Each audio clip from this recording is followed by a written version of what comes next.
Hello everyone, खुलुमबाय आंनि चेनेलाव बयखौबो बरायबाय नोंसोर गासिबो मोजाङैनो दंजोबो ना आंबो मोजाङैनो दङ आंनाव खालि पिम्पल जानानै दं आरोखि ना नै बिराद पिम्पल जानानै दं ओरैबा ओरै ओरैबा ओरै ओमफ्राय नै खानाय सिङाव सिन्थाय जानानै दङ बेथ' बिराद खर' साहोयो आयौ माबादि सुखुथारा आङो बिदि खानाय सिङाव जाबाथाय नै मोननै जानानै दंबावोसो बेयावबो होमबा दिनै आङो बिराद गोबावनि उनाव भिडिअ लाबोनाय जालायबाय ओमफ्राय बे भिडिअ लाबोनायनि जाहोना जाहैबाय आङो दासान्दि बायरायाव जेबो माने बेरायनायनि भिडिअ लाबोनो हायाखै नालाय ओंखायनो आं दिनै सानबाय माने बे भिडिअनि गेजेरजों नोंसोरो दिनैसिम आङो अबे अबे कान्ट्रियाव अबे अबेसिम मिशन्स फ्लाइ खालामखांखो बेखौ मिन्थिनो मोनगोन आरोखि ना बे भिडिअनि गेजेरजों स' स्किप दा खालाम ओमफ्राय आङो इन्टारनेसनेल फ्लाइ खालामो नामा आं डमेस्टिक फ्लाइ खालामा नामा बेखौबो मिन्थिनो मोनगोन ओंखायनो स्किप दा खालाम आच्छा आङो बिनि सिगां आं खिन्थाग्रोसै आं बबाव दङ आं दा सिंगापुराव दंफैयो सिंगापुरनि रुमफोरखौथ' मा देखायबावनो साननानै देखायासै आङो ओमफ्राय भिउआबो बेनोसै आं होमबाबो ओरैनो देखायनानै होनोसै दानो भिउआ जाहैबाय नैबेनो एखे बेनो भिउ मोनबाय थायो सानफ्रामबो जेसेबां फैयो ओमफ्राय खिन्थु नैबे बिल्डिङा जुदि गैयामोनबा एसे साबसिन नुगौमोन आरोखि ना क्लियार स्काइ नै दहाय जों लेन्ड जानाय समाव अखा हादोंमोन खिन्थु दा अखा हायाखै आरो दाथ' साफाथार एकदम आङो दा सिंगापुराव दङ सिंगापुरनिफ्राय आङो बे ब्लगखौ बानायगासिनो दङ नोंसोरो नायलांबाय थाबानो जाबाय स्किप दा खालाम ओमफ्राय आङो दिनैसिम सिंगापुर फ्लाइ खालामबाय सिंगापुराव एसे बुरजा बार फ्लाइ खालामबाय आरोखि ना माने मिन्थिला आं 10 बारसो जाबाय खोमा ओमफ्राय दुबाइ फ्लाइ खालामबाय दुबाइयावबो बिदिनो एखमबा लेअभार मोनो एखमबा टार्न अराउन्ड जायो माने थांनानै डाइरेक्ट एयारपर्टनिफ्रायनो फैफिनो आरोखि ना लेअभार मोना हजोंहाय एखमबा ओमफ्राय बिनि उनाव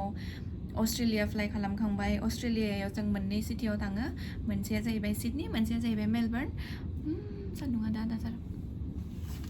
मोजां थ' मेलबर्नआव आङो दिनैसिम खनब्रैसो थांबाय दां ओमफ्राय सिडनीयावथ' मिन्थिला खयबार थांनाय जाखो सिडनीयाव आंनि फार्स्ट फ्लाइटआबो सिडनीयावनोमोन सिडनीयाव एसे बुरजायानो थांनाय जाबाय माने सिडनी नङाबा मेलबर्न नों मास मोनफ्रामबो नों मोनसे नङा मोनसेथ' मोनबाय थाखागोन ओमफ्राय बे मासावबो आङो सिडनी खालामदों मोनसे नेक्स्ट मान्थआवबो आंना सिडनी दंबावो ओमफ्राय बिनि सिगाङावबो आं मोननै मेलबर्न खालामदों बिदिनो आरोखि ना फ्लाइटआ बिदिनो सिडनी मेलबर्नखौथ' मोनसे नङा मोनसे होखाथारो हंकं थांखांबाय हंकं आं खननैल' थांदोंदां दासिमबो हंकंआवबो मोनसेयाव साननैनि लेअभारमोन मोनसेयाव सानथामनि लेअभारमोन आरोखि ना बिराद मोजां हंकं लेअभारा ओमफ्राय खाथि खालायावनो गासिबो दंजोबो नों शपिं खालामनो मा खालामनो जानो मानो गासिबो दंजोबो आरोखि ना ओंखायनो जेबो सिन्था खालामनाङा ओमफ्राय थानो थाखायबो मोजां बिराद मोजां भिउ माबा माबि खाथियाव मल गासिबो दंजोबो ओमफ्राय जापानाव आं खेबसे ना खेबनै थांखांखाथाय आं गोसोआव गैला बारा खेबसेल' थांदोंदां आंनिबा जापान थांखांबाय बेहायबो साननैनि लेअभार मोनो माने दिनै सहैबाय जों फुङाव ओमफ्राय फुरा दिन थाबाय ओमफ्राय नेक्स्ट डेआव फुरा दिन खालि थाबाय ओमफ्राय नेक्स्ट डेआव फैफिनबाय बेबायदि आरोखि ना ओमफ्राय साउथ करियायावबो आं खननै थांखांबाय साउथ करियायाव फार्स्ट जों जेला थांदोंमोन ना होमबाथ' बिराद अखा हादोंमोन ओमफ्राय जों बायरायावबो ओंखारनो मोनाखै ओमफ्राय अखा हानायमोन ओमफ्राय स्न' गोलैनायमोन आरोखि ना आंनि फार्स्ट टाइम स्न' माने नुनायमोन आरोखि ना बे समाव ओमफ्राय खिन्थु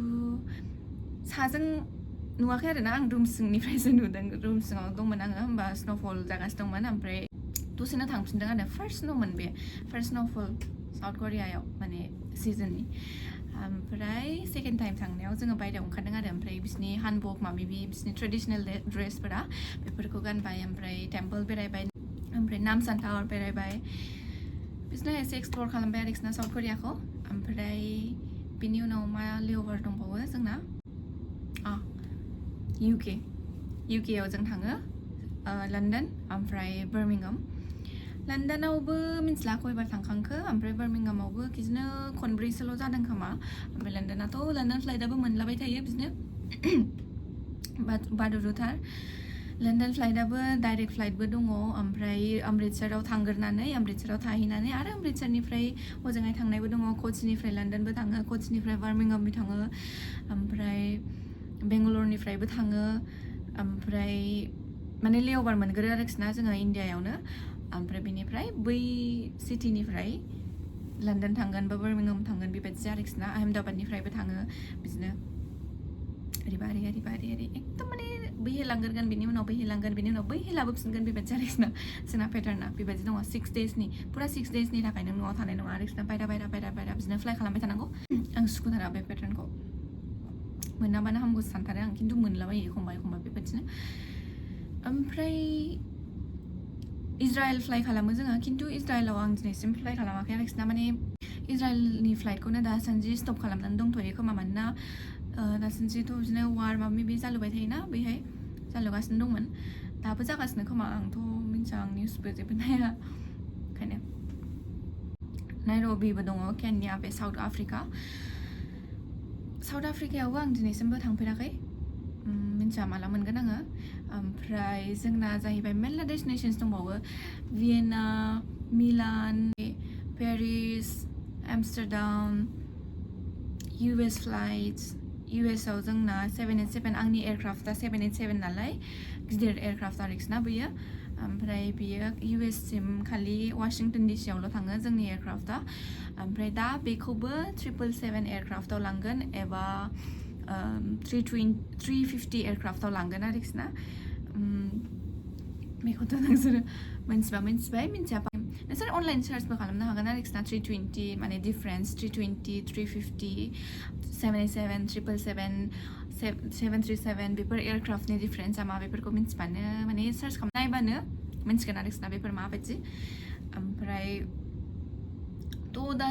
आं जे एयारक्राफ्ट फ्लाइ खालामगासिनो दंना बेनिफ्राय गासिबो डेस्टिनेशन्सखौनो लांजोबनो नागिरबाय बिसोरो होमबा आं मा फ्लाइ खालामबावनो आं सानदोंमोन आंना US भिजा गैयाना बेखायनो आं US फ्लाइट्स मोनथ'वामोन दासान्दि खिन्थु आंना अक्ट'बराव US भिजा एपइन्टमेन्ट दं आंना इन्टारभिउ दङ ओमफ्राय आं अक्ट'बराव US भिजा मोनगोन आरोखिना खिन्थु नभेम्बरनिफ्राय US फ्लाइट्सखौ जोंनि एयारक्राफ्टनिफ्राय हाथायनोसै होननानै बुंबाय बिसोर होमबा आं US फ्लाइट भिजा मोननायनि आंना मा मतलब थाखो जेनेबा ओमफ्राय नायनोसै होमबाबो माने मा जायो जो होगा देखा जाएगा ओमफ्राय बे CMC मोनसे सार्टिफिकेट दं आरोखिना क्रुनि जोंना बे थाबाथाय बे पेरिस माबा माबि सुइजारलेण्डआवबो थाङो बेफोरखौ गासिबो फ्लाइ खालामनो मोनजोबगोन आरोखिना खिन्थु आंनाव बै सार्टिफिकेटआ गैया बे सार्टिफिकेटखौ एप्लाइ खालामबाबो 5 months बिदिसो लागोन आरोखि ओमफ्राय दासिमबो आं एप्लाइ खालामाखै आरोखिना मिस्टेक जाबाय आंनि बे मोनसे US भिजायाबो 1 बोसोरनि उनाव दासो आं एपइन्टमेन्ट मोनदों बिराद कल खालामनानै बिसोरखौ स' आं दासिमाव अस्ट्रेलियायाव सिडनी मेलबर्न खालामखांबाय दुबाइ खालामबाय हंकं खालामबाय साउथ करिया खालामबाय जापान खालामबाय सिंगापुर खालामबाय ओमफ्राय आं लण्डन खालामबाय बार्मिंहाम खालामबाय 8-9 डेस्टिनेशन्स खालामखांबाय आरोखिना फ्लाइ ओमफ्राय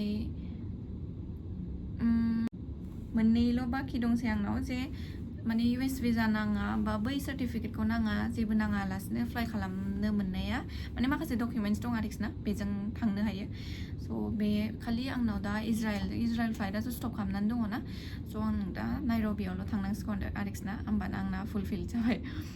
बिनि उनाव जेला आं US भिजा मोनगोन होमबासो आं USआव थांनो हागोन जेला आङो बै सार्टिफिकेट CMC सार्टिफिकेटखौ मोनगोन होमबासो आङो बै माखासे डेस्टिनेशन्सआव थांनो हागोन आदारवाइज न' ओमफ्राय बेनो आरोखिना आं दिनैसिम बिसोर कान्ट्रिसफ्राव फ्लाइ खालामखांबाय आंथ' 787 एयारक्राफ्ट ना आं खालि इन्टारनेसनेल फ्लाइ खालामो बांसिनानो डमेस्टिकआव एखमबा थांनाय जायो आरोखिना जेनेबा आहमेदाबादाव थांगोन आहमेदाबादाव साननैनि लेअभार मोनगोन ओमफ्राय फैफिनगोन बेबायदि जायो बा आहमेदाबादाव थांनानै बैहाय सानसे थाहैनानै नेक्स्ट डे लण्डन बा बार्मिंहाम थांगोन बेबायदि आरोखिना डमेस्टिकआ जोंना बेबायदि जायो पेटार्ना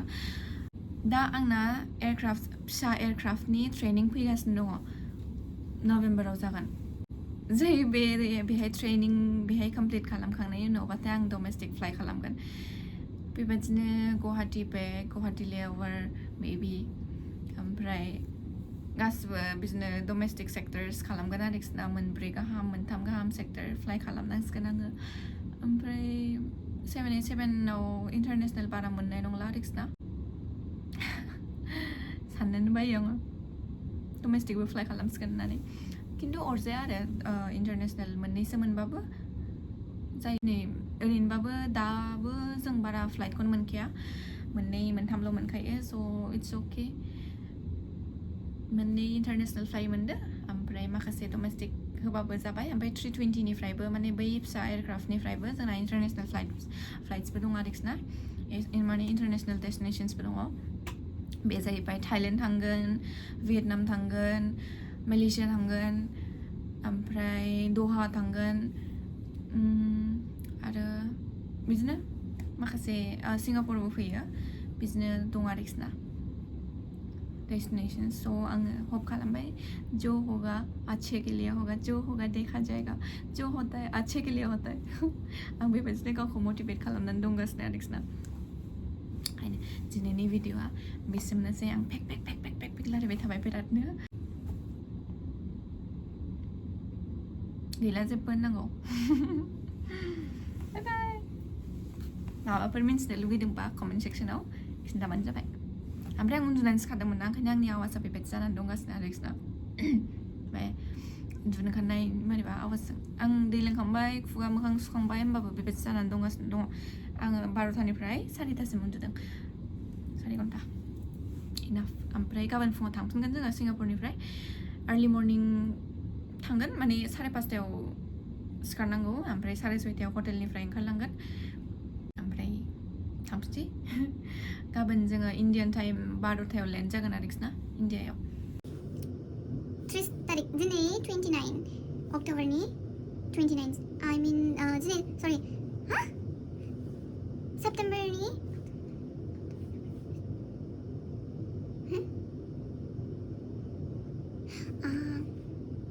दिनै सेप्टेम्बरनि 29